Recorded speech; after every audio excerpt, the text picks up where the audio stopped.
비트코인이 단 몇 주 만에 30% 넘게 폭락하며 시장을 공포로 몰아넣는 동안 이상하게도 금값은 역사적 고점 부근에서 요지부동인 모습을 보였습니다. 보통 위기가 오면 함께 움직이던 이 두 자산이 왜 이토록 극명하게 엇갈린 행보를 보이는 걸까요? 이건 단순한 가격 조정을 넘어 지금 글로벌 금융시장의 돈줄이 어디로 급격하게 빨려 들어가고 있는지를 보여주는 아주 위험한 신호입니다. 오늘 이 영상에서는 베센트 재무장관이 설계한 거대한 유동성, 블랙홀의 정체와 파월 연준 의장의 긴급 대응, 그리고 여러분의 주식 계좌를 지키기 위해 비트코인을 왜 시장의 시금석으로 삼아야 하는지, 그 누구도 말해주지 않는 이면의 진실을 아주 깊숙하게 파헤쳐 보겠습니다. 단순히 가격이 떨어졌으니 사야 한다는 식의 막연한 이야기가 아닙니다. 지금 이 순간에도 거대 자본들이 이동하고 있는 그 은밀한 길목을 데이터와 통계로 증명해 보이겠습니다. 끝까지 시청하신다면 지금의 하락이 단순한 공포인지 아니면 거대한 부의 재편을 위한 마지막 경고인지 스스로 판단하실 수 있는 눈을 갖게 되실 겁니다. 최근 비트코인의 급락을 두고 많은 이들이 단순히 너무 많이 올랐기 때문에 차익 실현 매물이 나온 것이라 분석하곤 합니다. 하지만 이건 표면적인 현상일 뿐 진짜 원인은 미 재무부의 금고 안에 숨어 있습니다. 새롭게 부임한 스콧 베센트 재무장관은 현재 미국의 막대한 부채 문제를 해결하기 위해 아주 독특한 전략을 사용하기 시작했습니다. 바로 중장기 국채 대신 만기가 짧은 단기 국채를 이례적으로 대량 발행하기 시작한 겁니다. 단기 국채는 시장에서 사실상 현금과 다름없는 취급을 받기 때문에 발행량이 늘어나면 시장의 가용 유동성을 순식간에 빨아들이는 진공청소기 역할을 하게 됩니다. 우리가 주목해야 할 지점은 이 당이 자금의 성격입니다. 보통 비트코인이나 알트코인 같은 위험 자산으로 흘러 들어가던 자금들은 시장의 유동성이 넘쳐날 때 가장 먼저 반응하는 성질을 가지고 있습니다. 그런데 재무부가 고금리를 보장하는 당이 국채를 시장에 쏟아내자 기관들과 고액자산가들의 여유자금이 위험천만한 코인 시장 대신 안전하면서도 수익률이 높은 단기 국채 시장으로 급격하게 이동한 겁니다. 실제로 최근 미 재무부의 분기 국채 발행 계획인 QRA 발표 이후 시장의 단기 자금 경색 지표가 급등한 것을 확인할 수 있습니다. 우리가 흔히 하는 오해 중 하나는 비트코인 하락이 단순한 투기 세력의 이탈 때문이라는 생각입니다. 하지만 데이터는 다른 이야기를 하고 있습니다. 과거 데이터를 살펴보면 재무부가 단기차의 발행 비중을 전체의 20% 이상으로 높였을 때마다 자산시장은 어김없이 발작을 일으켰습니다. 특히 비트코인은 유동성에 가장 민감하게 반응하는 자산이기 때문에 실질적인 달러 공급량이 줄어드는 구간에서 가장 먼저 그리고 가장 깊게 하락하는 특성을 보입니다. 이번 30% 폭락 역시 베센트 장관이 단기 자금 시장에 숨통을 조이면서 발생한 전형적인 유동성 위기의 전조 증상이라고 볼 수 있습니다. 실제 성공과 실패 사례를 통해 이 메커니즘을 더 자세히 이해해 보겠습니다. 지난 2023년 초 실리콘밸리 은행 사태 당시를 기억하시나요? 그때도 시장의 유동성 문제가 불거졌지만 당시 재무부는 오히려 유동성을 공급하는 방향으로 움직였고 덕분에 비트코인은 가파른 반등에 성공했습니다. 반면 지금은 정반대 상황입니다. 베센트 장관은 물가를 잡고 부채를 관리한다는 명목하에 시장에 돈을 회수하는 정책을 펴고 있습니다. 이런 상황에서 비트코인을 보유한 투자자들이 과거의 상승 랠리 기억에만 의존해 물타기를 시도했다면 지금은 엄청난 손실 구간에 진입했을 가능성이 큽니다. 유동성의 흐름을 거스르는 투자가 얼마나 위험한지를 보여주는 적나라한 사례라고 할 수 있습니다. 그렇다면 우리는 무엇을 확인해야 할까요? 실전 가이드를 드리자면 여러분은 이제부터 단순히 코인 차트만 볼 게 아니라 미 재무부의 일반 계정인 TGA 잔고와 단기 국채 발행 비율을 반드시 체크해야 합니다. TGA 잔고가 급격히 늘어난다는 건 재무부가 시장에서 돈을 걷어들여 자기네 금괴에 쌓아두고 있다는 뜻입니다. 이 잔고가 줄어들며 시장에 다시 돈이 풀리기 전까지는 비트코인의 추세적인 반등을 기대하기 어렵습니다. 연준의 FOMC 회의만큼이나 재무부의 국채 발행 공고일이 자산시장에 미치는 영향력이 커졌다는 사실을 명심해야 합니다. 많은 분이 궁금해하실 질문 하나를 짚고 넘어가겠습니다. 단기 국채 발행이 늘어나면 주식도 떨어져야 하는데 왜 비트코인이 유독 더 많이 떨어지느냐는 질문입니다. 그 이유는 비트코인이 자산시장의 막내 격이자 가장 끝단에 위치한 위험 자산이기 때문입니다. 자금이 회수될 때는 가장 리스크가 큰 자산부터 먼저 매도세가 나옵니다. 주식시장은 기업의 실적이라는 펀더멘털이 어느 정도 버텨주지만 비트코인은 순수하게 유동성의 힘으로 움직이는 측면이 강하기 때문에 충격파를 가장 정면으로 맞게 되는 겁니다. 이처럼 베센트 장관의 단기차의 발행 공세로 인해 비트코인은 유례없는 순환시대를 겪고 있습니다. 하지만 여기서 정말 기묘한 현상이 하나 발생합니다. 비트코인이 이렇게 박살이 나는 와중에 금값은 왜 여전히 고공행진을 이어가고 있는 걸까요? 단순히 안전자산이라서 그렇다는 설명으로는 부족합니다. 그 뒤에는 금리와 유동성의 미묘한 상관관계, 그리고 비트코인이 가진 결정적인 약점이 숨어 있습니다. 비트코인이 처참하게 무너지는 동안 금값이 고점을 유지했다는 사실은 투자자들에게 매우 당혹스러운 신호입니다. 흔히 비트코인을 디지털 금이라고 부르며 금과 같은 궤적을 그리길 기대하지만 이번 하락장은 그 환상을 여실히 깨뜨려 버렸습니다. 여기서 우리는 금과 비트코인이 움직이는 근본적인 동력이 다르다는 점을 명확히 이해해야 합니다. 금은 기본적으로 중장기적인 실질 금리와 인플레이션 기대치에 민감하게 반응하는 자산입니다. 반면 비트코인은 시장에 돌아다니는 인겨 현금, 즉 순수 유동성의 양에 훨씬 더 민감하게 움직이는 자산인 거죠. 베센트 재무장관의 단기 국채 발행은 시장에 당장 쓸 수 있는 돈을 흡수해버렸습니다. 비트코인 입장에서는 연료가 끊긴 자동차와 같은 상황이 된 겁니다. 하지만 금은 다릅니다. 재무부가 단기채를 대량 발행하며 돌려막기를 한다는 것 자체가 미국의 부채 문제가 그만큼 심각하다는 반증이기도 합니다. 금 투자자들은 유동성 부족보다는 미국의 장기적인 신인도 하락과 부채 위기에 더 주목하고 있는 겁니다. 결국 비트코인은 돈이 없어서 팔리는 것이고 금은 미래가 불안해서 사는 것이라는 기묘한 대조가 만들어진 셈입니다. 우리가 가장 흔히 하는 오해는 비트코인이 금의 완벽한 대체제라는 생각입니다.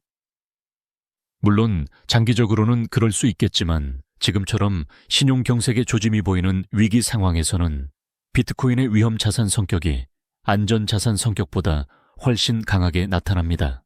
비트코인이 디지털 금이라는 별명을 얻은 건 유동성이 풍부하던 시절의 이야기일 뿐입니다. 지금처럼 현금이 귀해지는 시기에는 비트코인도 결국 나스닥 지수의 3배, 레버리지 상품처럼 변동성이 큰 위험 자산 중 하나로 취급받을 수밖에 없습니다. 실제 데이터를 보면 금값은 최근 온스당 최고치를 경신하며 견고한 지지선을 형성했습니다. 중앙은행들이 달러 대신 금 비중을 늘리는 추세와 맞물려 금은 여전히 절대적인 신뢰를 받고 있습니다. 반면 비트코인은 작년 상승분의 상당 부분을 반납하며 투자자들에게 큰 실망을 안겼습니다.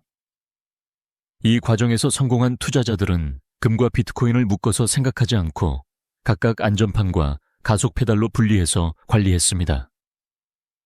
비트코인에만 올인했던 투자자들이 30%의 하락을 온몸으로 맞는 동안 자산의 일부를 금으로 분산했던 이들은 포트폴리오의 붕괴를 막아낼 수 있었던 거죠. 여기서 여러분을 위한 실전 가이드를 드리겠습니다. 앞으로는 금과 비트코인의 상관관계 지수를 반드시 모니터링해야 합니다. 두 자산이 같이 오를 때는 시장의 유동성이 풍부하고 인플레이션 우려가 있을 때입니다. 하지만 지금처럼 두 자산이 거꾸로 움직이는 디커플링 현상이 발생한다면 이건 시장의 돈줄이 마르고 있다는 강력한 경고입니다. 이때는 비트코인의 비중을 줄이고 안전자산인 금이나 현금의 비중을 높여야 하는 시점입니다. 자산시장에서 영원한 공식은 없습니다. 시장이 보내는 신호에 따라 유연하게 대응하는 것만이 살아남는 길입니다. 가장 많이 들어오는 질문 중 하나가 비트코인이 다시 디지털 금의 지위를 회복할 수 있느냐는 겁니다. 결론부터 말씀드리면 가능합니다. 다만 조건이 있습니다. 현재의 당이 자금 경색이 해소되고 연준의 통화 정책이 다시 완화로 돌아선다는 확신이 시장에 퍼져야 합니다. 그때가 되면 비트코인은 다시 금보다 훨씬 빠른 속도로 튀어오를 겁니다. 하지만 그전까지는 비트코인을 금과 같은 안전자산으로 착각해서 무리하게 보유하는 전략은 지양해야 합니다. 상황이 이쯤 되자 시장의 비명소리를 더는 외면할 수 없게 된 인물이 등장합니다. 바로 제롬 파월 연준 의장입니다. 베센트 장관이 말려버린 시장의 돈줄을 파월 의장이 어떤 방식으로 다시 풀기 시작했는지, 그리고 그가 투입한 400억 달러가 과연 비트코인을 살릴 구원투수가 될 수 있을지 그 긴박한 대응을 추적해 보겠습니다. 시장이 비명을 지르고 유동성 가뭄이 심화되자 결국 제롬 파월 연준 의장이 구원투수로 등판했습니다. 연준은 최근 매달 400억 달러 규모의 단기 국채를 사들이겠다는 대책을 내놓았는데요. 이건 베센트 재무장관이 단기채를 마구 찍어내서 시장의 돈을 빨아들인 것을 연준이 다시 사들여서 시장에 현금을 공급하겠다는 일종의 중화정책입니다. 재무부가 뺏어간 돈을 연준이 다시 돌려주는 형국이죠. 이런 대규모 자금 투입은 시장에 퍼진 공포를 잠재우고 말라버린 당위 자금 시장의 숨통을 틔워주려는 아주 긴박한 조치라고 볼 수 있습니다. 여기서 우리가 흔히 빠지기 쉬운 오해가 하나 있습니다. 연준이 채권을 사들인다고 하니 이제 다시 돈 풀기, 즉 본격적인 양적 완화가 시작되었다고 낙관하는 겁니다. 하지만 냉정하게 말해서 이건 아직 양적 완화라고 부르기엔 무리가 있습니다. 지금 파월 의장의 조치는 경제를 부양하기 위한 공격적인 돈 풀기가 아니라 당장 멈춰버릴 것 같은 금융시장의 엔진의 윤활유를 들이붓는 긴급 수리 작업에 가깝습니다. 즉, 시장이 무너지지 않게 하려는 방어적인 태도이지 과거처럼 자산 가격을 폭등시키겠다는 의도는 아니라는 점을 분명히 인지해야 합니다. 과거 사례를 보면 지금의 상황이 얼마나 심각한지 더 잘 이해할 수 있습니다. 지난 2019년에 발생했던 레포 시장 발작 사태를 기억하시나요? 당시에도 연준은 자산 축소를 진행하다가 시장의 당이 자금이 부족해지자 금리가 갑자기 폭등하는 위기를 겪었습니다. 그때 연준은 부랴부랴 시장에 개입해 자금을 쏟아부었죠. 현재 상황도 그때와 매우 유사합니다. 다만 차이점이 있다면 지금은 재무부의 부채 관리 전략과 연준의 통화 정책이 정면으로 충돌하고 있다는 점입니다. 이 싸움에서 누가 이기느냐에 따라 비트코인의 운명뿐만 아니라 전체 금융시장의 방향이 결정될 겁니다. 그렇다면 투자자인 우리는 무엇을 유심히 살펴봐야 할까요? 실전 가이드를 드리자면 여러분은 이제 매주 발표되는 연준의 대차대조표를 확인해야 합니다. 특히 연준의 총자산 규모가 실제로 늘어나고 있는지, 그리고 영내포 잔고가 얼마나 빠르게 줄어드는지를 체크해야 합니다.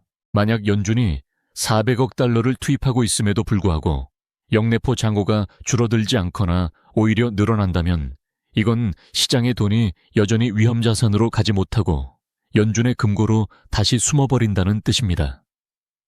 즉, 연준의 처방전이 먹히지 않고 있다는 아주 위험한 신호인 거죠. 여기서 많은 분이 이런 질문을 던집니다. 유동성이 공급되기 시작했는데 왜 비트코인은 바로 반등하지 못하고 지지부진한 걸까요? 그 답은 유동성의 시간차에 있습니다. 연준이 공급하는 돈은 가장 먼저 대형 은행과 기관들의 장부를 거칩니다. 이 돈이 개인들의 투자 심리를 자극하고 비트코인 거래소까지 흘러 들어가는 데는 물리적인 시간이 필요합니다. 게다가 지금은 베센트 장관의 단기차의 발행 속도가 워낙 빠르기 때문에 연준의 수혈이 밑빠진 독에 물붓기가 되고 있는 건 아닌지 시장이 눈치를 보고 있는 단계라고 해석할 수 있습니다. 비트코인이 이토록 무거운 움직임을 보이는 건 단순히 수급의 문제가 아닙니다. 시장 참여자들이 지금의 유동성 주입이 과연 지속 가능한지에 대해 의문을 품기 시작했기 때문입니다. 만약 파월 의장이 매달 400억 달러를 쏟아붓는데도 비트코인이 전고점을 회복하기는커녕 추가 하락을 이어간다면 이건 우리가 예상하는 것보다 훨씬 더 심각한 시스템적 위기가 오고 있다는 증거가 될 겁니다. 이제 우리는 비트코인을 단순한 가상자산이 아니라 시장의 건강 상태를 알려주는 가장 예민한 온도계로 봐야 합니다. 비트코인의 반등 여부가 왜 현재 시장의 자금난 해소를 보여주는 핵심 시금석이 되는지 그 소름 돋는 논리를 더 깊게 파헤쳐 보겠습니다. 우리는 왜 그토록 비트코인의 가격 움직임에 집착해야 할까요? 단순히 코인 투자자들만의 축제나 비극이 아니기 때문입니다. 현재의 금융 시스템에서 비트코인은 시장의 유동성 상태를 가장 투명하고 정직하게 보여주는 이른바 리트머스 시험지 역할을 하고 있습니다. 보통 주식시장은 기업의 실적이나 배당 향후 성장성 같은 여러 복합적인 요인들에 의해 가격이 결정되지만 비트코인은 그 어떤 자산보다 순수하게 유동성의 힘에 의해 움직이는 경향이 강합니다. 즉, 시장에 돈이 넘쳐나면 가장 먼저 그리고 가장 가파르게 오르고 반대로 돈줄이 마르기 시작하면 가장 먼저 비명을 지르며 고꾸라지는 자산인 거죠. 여기서 우리가 깨야 할 흔한 오해 중 하나는 비트코인이 그저 투기 세력들의 장난질에 의해서만 움직인다는 생각입니다. 예전에는 그랬을지 몰라도 지금은 상황이 완전히 다릅니다. 현물 ETF가 승인되고 블랙록과 같은 거대 자산 운용사들이 진입하면서 비트코인은 글로벌 것이 경제 지표와 밀접하게 연동되는 제도권 자산이 되었습니다. 이제 비트코인의 가격 하락은 단순히 개미들의 공포 매도가 아니라 전 세계 금융 시스템의 모세혈관이라 할 수 있는 단기 자금 시장에 문제가 생겼다는 아주 강력한 신호로 해석해야 합니다. 기관들이 자금난에 봉착했을 때 가장 현금화하기 쉽고 규제 부담이 적은 자산인 비트코인부터 내다 팔기 때문인 거죠. 실제 사례를 돌아보면 이 사실이 더욱 명확해집니다. 역대급 신용 경색이 오기 직전마다 비트코인은 항상 시장에 경고를 보냈습니다. 지난 몇 차례의 조정장에서도 나스닥이나 S&P 500 지수가 본격적으로 꺾이기 몇 주 전부터 비트코인은 이미 고점에서 밀려나기 시작했습니다. 유동성의 파티가 끝날 때 가장 먼저 술잔을 내려놓는 쪽이 바로 비트코인 진영이라는 뜻입니다. 이 싸움에서 누가 이기느냐에 따라 비트코인의 운명뿐만 아니라 전체 금융시장의 방향이 결정될 겁니다.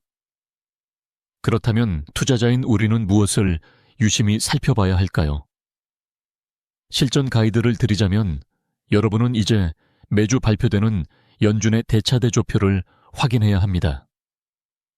특히 연준의 총자산 규모가 실제로 늘어나고 있는지, 그리고 영내포 잔고가 얼마나 빠르게 줄어드는지를 체크해야 합니다.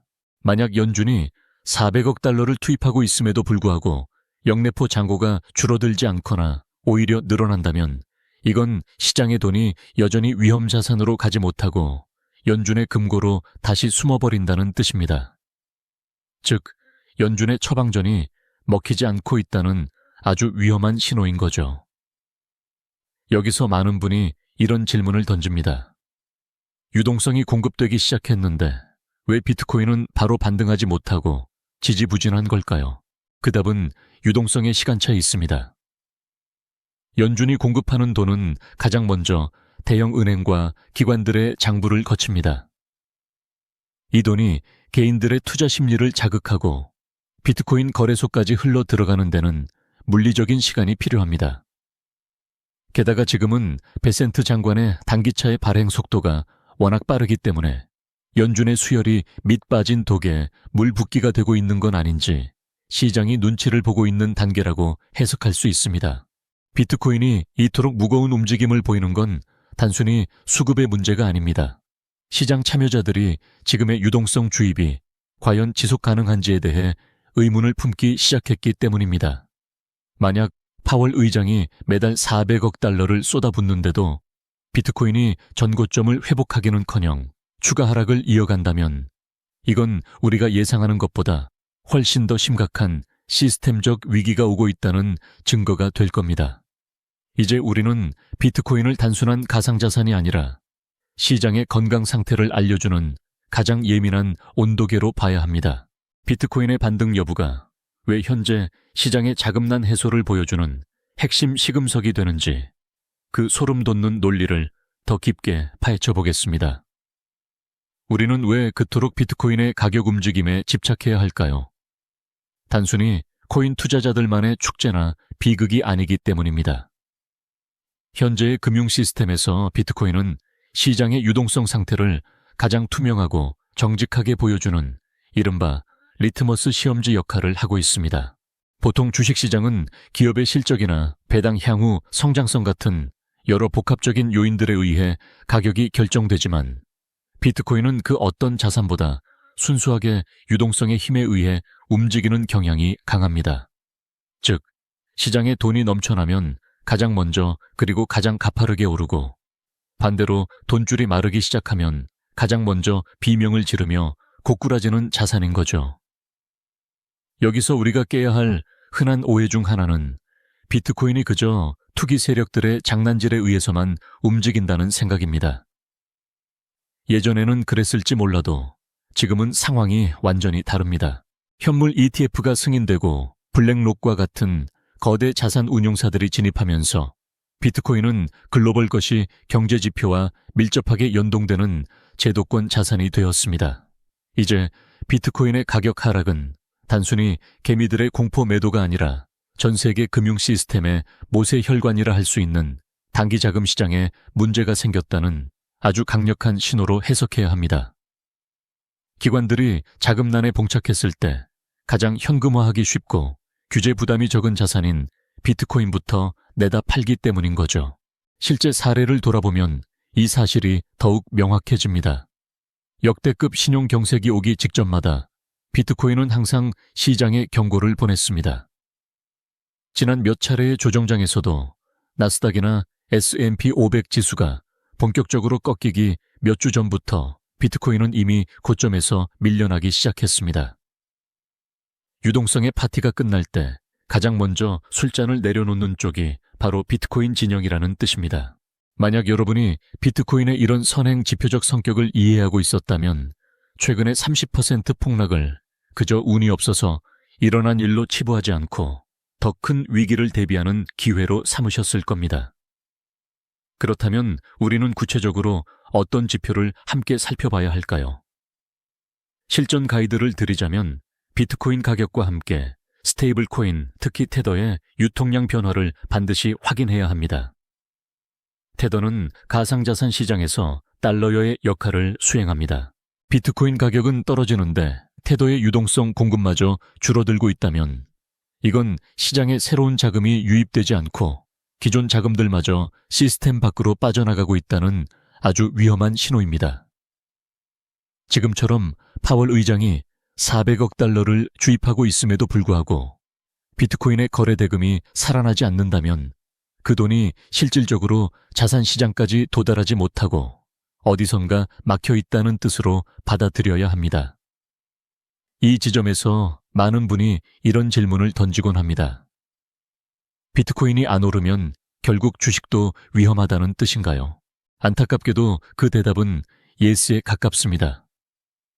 비트코인의 하락이 멈추지 않는다는 건 시장의 신용 경색이 우리가 생각하는 것보다 훨씬 더 깊게 진행되고 있다는 증거이기 때문입니다. 자산 시장은 연결되어 있습니다. 비트코인에서 시작된 투매는 결국 마진콜을 불러오고 이는 곧 주식이나 부동산 같은 다른 자산의 매도 압력으로 전이될 수밖에 없습니다.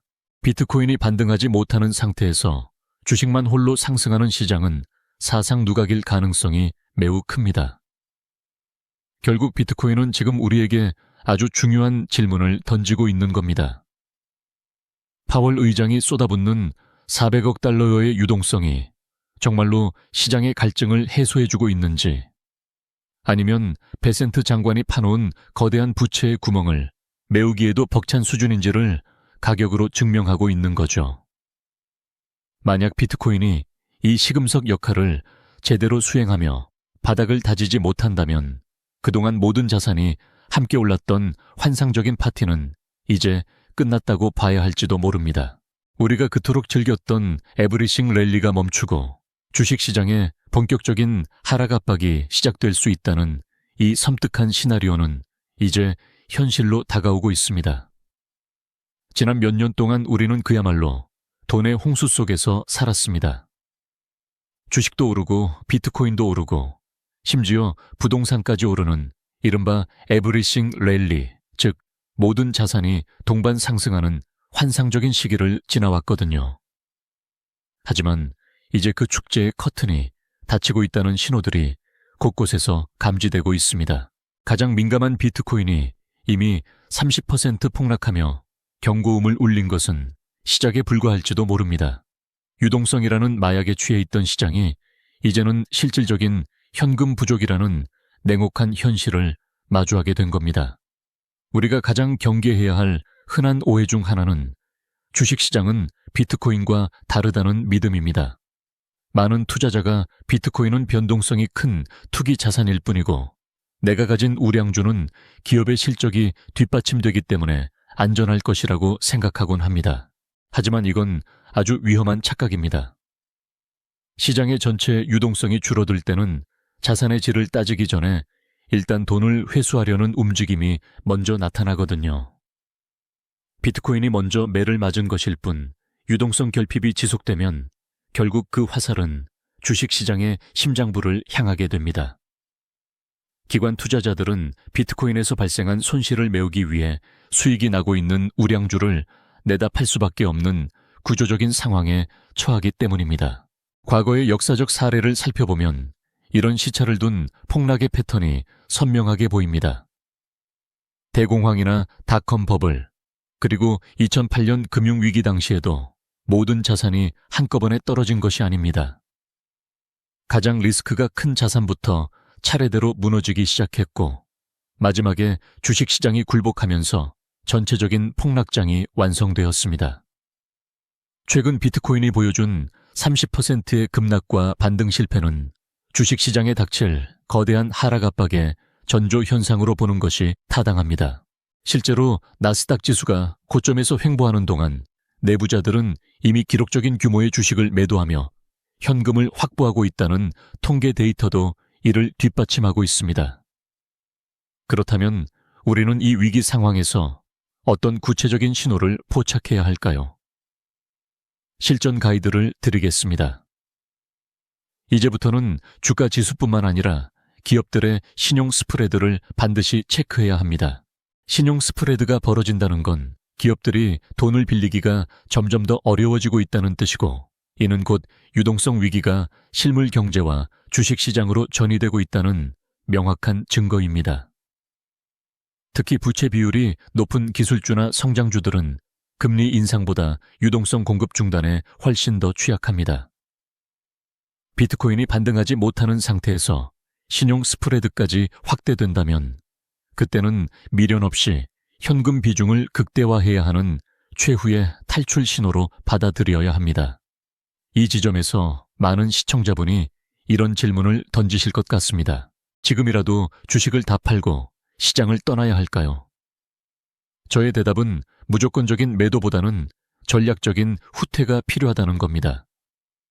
시장이 하락 압박을 받는다고 해서 모든 종목이 영원히 되는 것은 아니거든요. 다만 에브리싱 랠리처럼 아무거나 사도 오르는 시기는 끝났다는 점을 인정해야 합니다. 유동성의 힘으로 버티던 좀비 기업들은 이번 기회에 시장에서 퇴출당할 것이고 진짜 실력을 갖춘 기업들만이 살아남는 처절한 옥석 가리기가 시작될 겁니다.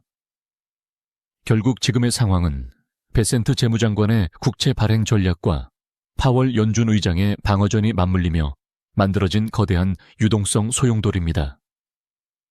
비트코인은 이미 그 소용돌이에 휘말려 깊은 상처를 입었고 이제 그 물결은 주식시장을 향해 밀려오고 있습니다. 만약 연준의 400억 달러 주입에도 불구하고 비트코인이 회복의 기미를 보이지 않는다면 이는 시장의 신용 경색이 이미 통제불능 상태에 빠졌음을 의미하며 모든 자산이 동반 하락하는 혹독한 겨울이 찾아올 수 있음을 시사합니다. 하지만 공포에만 매몰될 필요는 없습니다. 위기는 언제나 준비된 자에게는 거대한 기회의 문을 열어주기 때문입니다. 지금까지 우리는 비트코인의 30% 폭락 이면에 숨겨진 거대한 유동성의 소용돌이를 함께 살펴보았습니다. 베센트 재무장관이 단기 국채 발행이라는 강력한 진공청소기로 시장의 돈을 빨아들이고 그로 인해 가장 예민한 자산인 비트코인이 먼저 비명을 질렀던 상황을 이제는 명확히 이해하셨을 겁니다. 파월 연준 의장이 매달 400억 달러라는 막대한 자금을 긴급 수혈하며 방어에 나섰지만 시장의 반응은 여전히 차갑습니다. 이건 지금의 자금난이 단순한 일시적 조정이 아니라 금융 시스템 깊숙한 곳에서 진행되고 있는 심각한 신용 경색의 전조일 수 있다는 아주 강력한 경고입니다. 오늘 논의한 핵심 내용을 3가지로 짧게 정리해 보겠습니다. 첫째, 비트코인의 폭락은 단순한 투매가 아니라 재무부의 부채 관리 전략에 따른 유동성 고갈의 결과입니다. 둘째, 금과 비트코인이 따로 노는 디커플링 현상은 시장이 미래의 불확실성과 당장의 현금 부족을 동시에 두려워하고 있다는 증거입니다. 셋째, 연준의 자금 주입에도 비트코인이 살아나지 못한다면 그 다음 타겟은 거품이 낀 주식시장이 될 가능성이 매우 높습니다.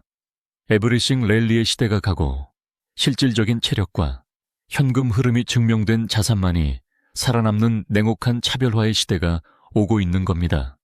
그렇다면 여러분의 소중한 자산을 지키기 위해 오늘 당장 무엇을 해야 할까요?